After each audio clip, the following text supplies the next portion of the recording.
علیکم ورحمۃ اللہ وبرکاتہ نحمدہ ونصلی علی رسولہ الکریم اما بعد فاعوذ باللہ من الشیطان الرجیم بسم اللہ الرحمن الرحیم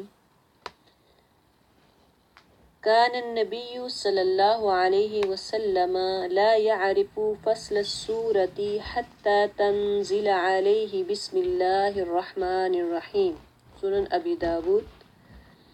نبی صلی اللہ علیہ وسلم اس وقت تک صورتوں میں پہچان نہ کر سکتے جب تک کہ بسم اللہ الرحمن الرحیم نازل نہ ہو جاتی۔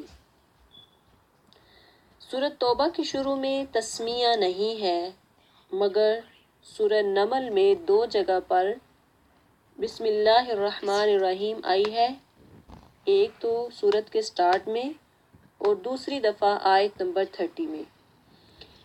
لیکن تسمیہ کسی بھی سورت کی آیات کی تعداد میں شامل نہیں ہے سوائے سورۃ فاتحہ کے، کیونکہ سورۃ فاتحہ کا دوسرا نام سبع مثانی ہے، تو سبع 7 کو کہتے ہیں، تو 7 دہرائی جانے والی آیات، یعنی وہ آیات جن کو بار بار دہرایا جاتا ہے۔ انسان نماز میں سورۃ الفاتحہ پڑھتا ہے، تو اس لیے سورۃ فاتحہ کا یہ حصہ ہے۔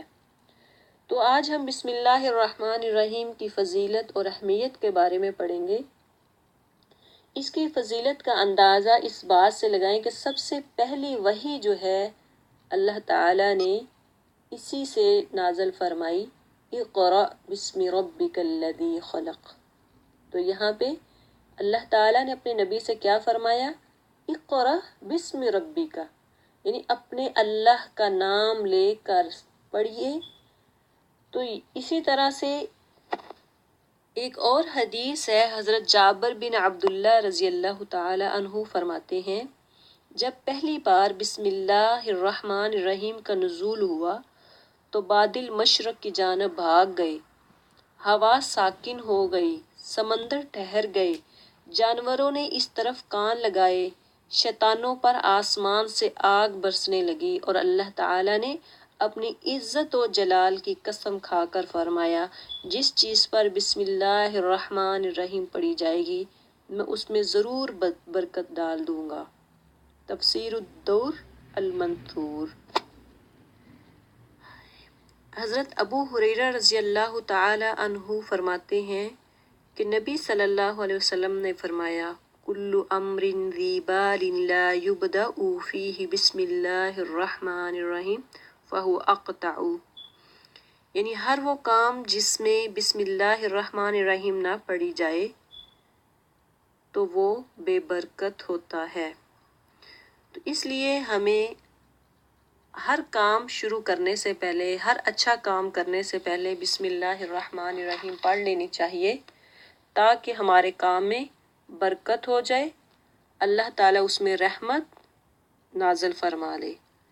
حضرت عبداللہ بن عباس رضی اللہ تعالی عنہ فرماتے ہیں کہ حضرت عثمان بن عفان رضی اللہ تعالی عنہ نے رسول اللہ صلی اللہ علیہ وسلم سے بسم اللہ کے بارے میں پوچھا، تو نبی صلی اللہ علیہ وسلم نے فرمایا، بسم اللہ اللہ کے اسماء حسنی میں سے ایک نام ہے، اور اس کے پڑھنے والے اور اللہ کے بڑے نام کے درمیان اتنا ہی فاصلہ ہوتا ہے جتنا آنکھ کی سیاہی اور سفیدی کے درمیان ہوتا ہے۔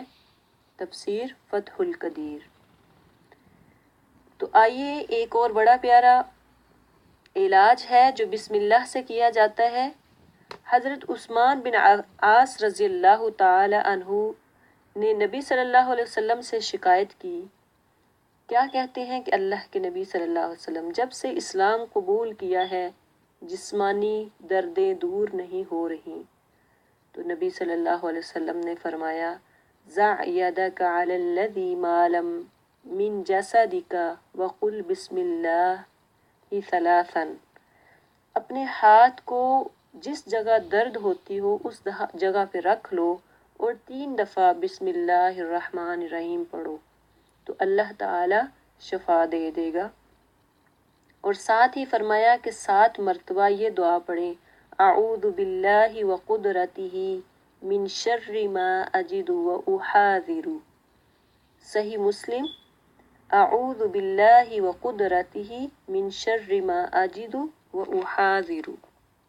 اسی طرح جو بندہ صبح و شام دعا پڑھتا ہے، اللہ تعالیٰ اس کی غیب بھی حفاظت کرتے ہیں۔ وہ دعا کون سی ہے؟ بسم اللہ الذی لا یضر مع اسمہ شیء فی الارض ولا فی السماء وہو السمیع العلیم۔ شروع کرتی ہوں اللہ کے نام سے، تو اس کے نام کی وجہ سے زمین و آسمان کی کوئی چیز نقصان نہیں پہنچا سکتی، اور وہی سب کچھ سننے والا اور ہر چیز کو جاننے والا ہے۔ تو آئیے آپ سب اور ہم سب اس دعا کو، بسم اللہ الرحمن الرحیم کو اپنی زندگی کا انمول تحفہ سمجھ کر اس کو قبول کریں، اور ہر اچھا کام کرنے سے پہلے بسم اللہ الرحمن الرحیم پڑھ لیا کریں۔ السلام ورحمۃ اللہ وبرکاتہ۔